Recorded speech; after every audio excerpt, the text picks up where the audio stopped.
Hi, my name's Paul Seedhouse and I'm going to be taking you through the impact story for our 13-year project on cultural tasks for digital language learning. And the approach we use is called a glocal one. That's a combination of global all around the world, but also local in our local community, which is Newcastle in the UK. We use a digital technology with social groups, who I'll tell you about, in order to deliver this global approach.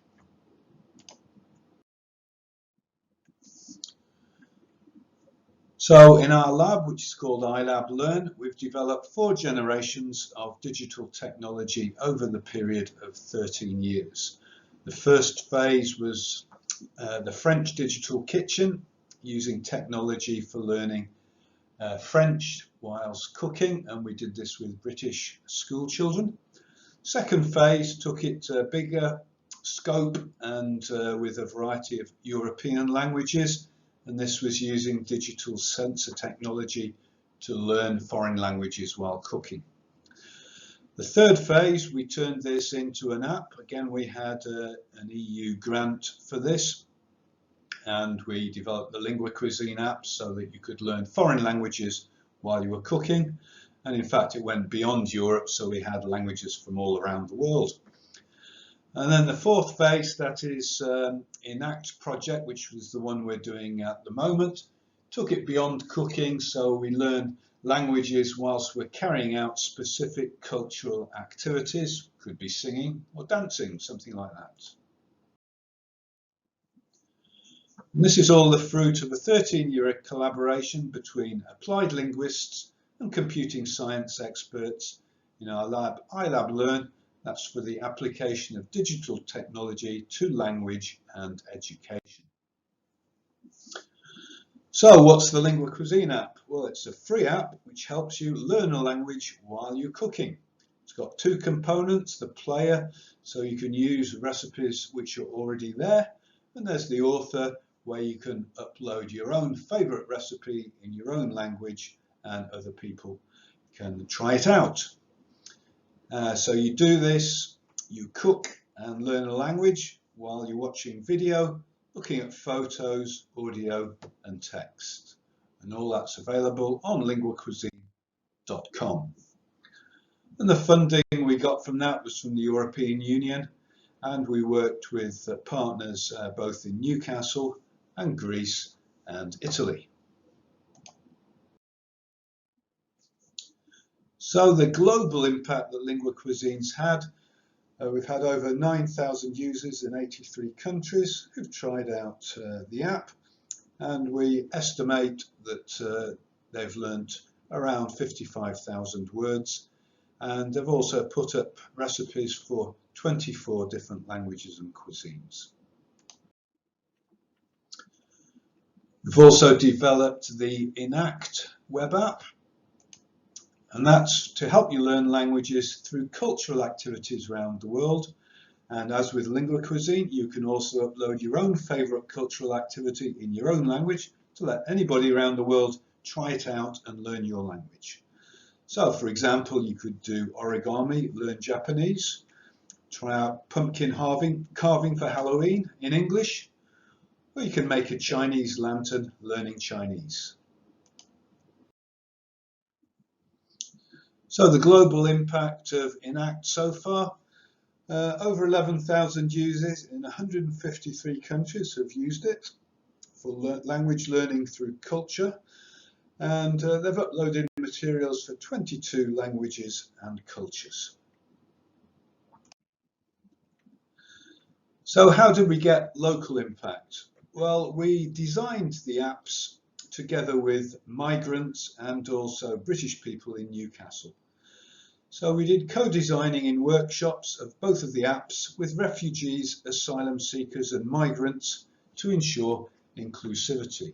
So this helped them to integrate themselves into British societies, but it also helped us in designing the apps, because we wanted the apps to be able to be used by anybody around the world. So if you're going to do that, you don't want a homogeneous group, you want a lot of variety in the type of people. And so we chose the interfaces. We asked them to select which interface they found easiest to use and took it from there. Apart from that, they uploaded their own recipes in their own language to the app, and this meant it gave them a voice in the host community and globally as well. We also had local residents co-designing the app. For example, the Geordie Jam video recipe, and sometimes we found then that local people were inspired to learn foreign languages by the experience. So because we involve both local people and migrants from around the world, the way we did the co-design was both global and local. And as we were doing this over a period of about 6 years, we had long-term skills development. We did studies showing the impact of the project on people's language, digital skills, integration, and cultural attitudes. One example, Chardon worked on both of the projects, is now graduated from Northumbria University with a first, and we still use the materials he created for teaching ourselves, French in this case. And we have local partnering organisations, Action Foundation in Newcastle, which works with refugees, asylum seekers and migrants, the Workers' Educational Association, which works with UK adults, and Nest Student Organisation, which supports refugees and asylum seekers, both by bringing them into the university and going out into schools, for example. We also host visits to our own digital kitchen for Linguacuisine. We've had many visits from local school children who've made recipes in French and Spanish. You can see records of that on the web pages. One school pupil said, "I thought the app was great. If I would rate this out of 5 stars, I would give it 6. We also go into schools' digital teaching kitchens. So we've visited schools which have cooking workstations, and this is very useful for the school because it integrates learning of foreign languages with learning of food science and information technology. So a head of languages said, "The recipes use a variety of skills, languages, ICT, history and maths." And we also set up a Northeast Linguacuisine club to work with 23 local schools, food recycling organisations and refugee groups, and we've run over 50 events with them. In September, this is going to become the Northeast ENACT Club. We'll be switching to working with groups on cultural activities for language learning rather than just cooking. We've been working with refugees in Newcastle. Pancake Tuesday events proved most successful, as you can see from the photograph. And this work was part of Newcastle University's successful University of Sanctuary bid. Now, COVID caused huge problems for people around the world, and it changed the way that we worked. We were actually able to contribute during lockdown. Newcastle City Council got in touch with us and asked us for new budget recipes for low-income households in Newcastle. So we produced 2 of those called Teen Cook. You can find them on the Linguacuisine website, one in French and one in Spanish. And that was designed to encourage school children who were stuck at home, not receiving an education, to be able to cook food whilst they were stuck at home, and also learn foreign languages as well as technology, of course. And the City Council delivered this information to 9,000 houses. 100 published an article on how we were using Linguacuisine during lockdown, and I also did live online events from my home kitchen. I made tiramisu and managed to break an egg on the floor. So the impact of Linguacuisine has been global. It's been used globally by language teachers. Voice of America in the States made the French project into language teaching materials, which got nearly 60,000 views. And we've got a statement there from a lecturer in Australia. So teachers all over have been making use of the Linguacuisine app. Now, as we can see from this map then, until May 2022, ENACT had a very wide global reach on all of the continents except Antarctica, and hasn't been used in Greenland either, or Mongolia. Now, one thing we found very helpful is running prizes for people to upload material. So our worldwide competitions encourage people to upload their own material in their own languages for others around the world to use. And we've got one going on at the moment, 2022. So we've got the normal prizes, but this year we've got prizes for endangered language materials and for Ukrainian materials as well. The first year we ran this, Vietnamese egg coffee won, so we encourage recipes from all around the world. Now you may be asking, well, do people actually learn anything whilst doing these activities? So we've written 4 published studies so far, which have proven significant gains in vocabulary learning, and that's for English, Korean, Chinese, and Vietnamese. So yes, people certainly do learn vocabulary from this. We've also reported improvements for learning of speaking and listening skills, digital skills, cross-cultural understanding, and cooking. And we're still collecting lots of data. These are preliminary results from the UK, 28 people, showing increases in scores for the ENACT app, and we'll be publishing more results on this shortly.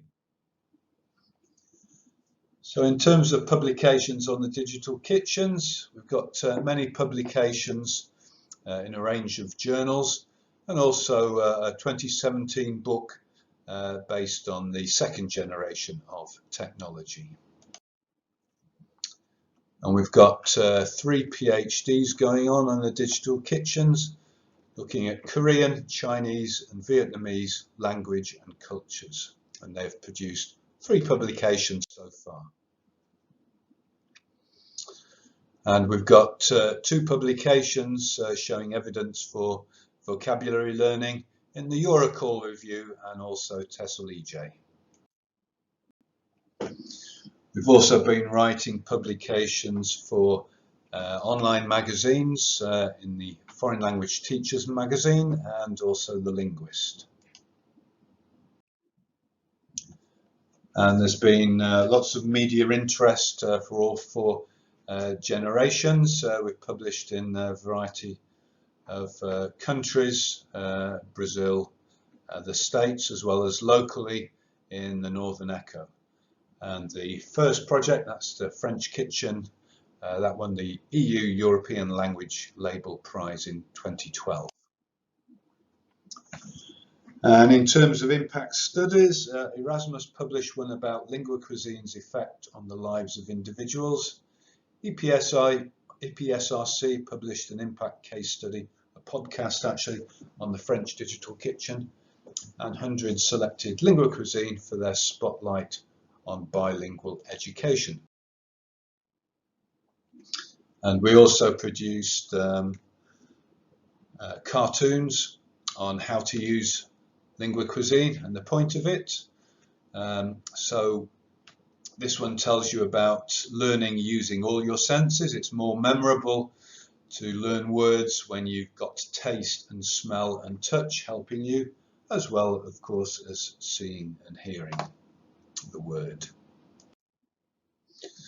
So currently we're working with refugee children in Newcastle primary schools together with Nest volunteers in after-school clubs. And you can see me there with some Chinese red envelopes that the children had produced.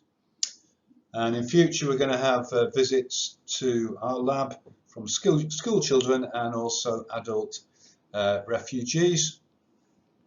And the refugees will be coming with NEST student volunteers. And also in the future, we've got a contract with Bloomsbury for a book, Cultural Tasks for Digital Language Learning. That'll be out in 2016. And we're also writing journal articles now, Digital Technology Learning, Digital Skills, Intercultural Learning and Language Learning. And we're also applying for grants to produce a new app which combines Linguacuisine and ENACT on the same platform to make them useful for promoting endangered languages by helping people produce learning materials for not only language but culture.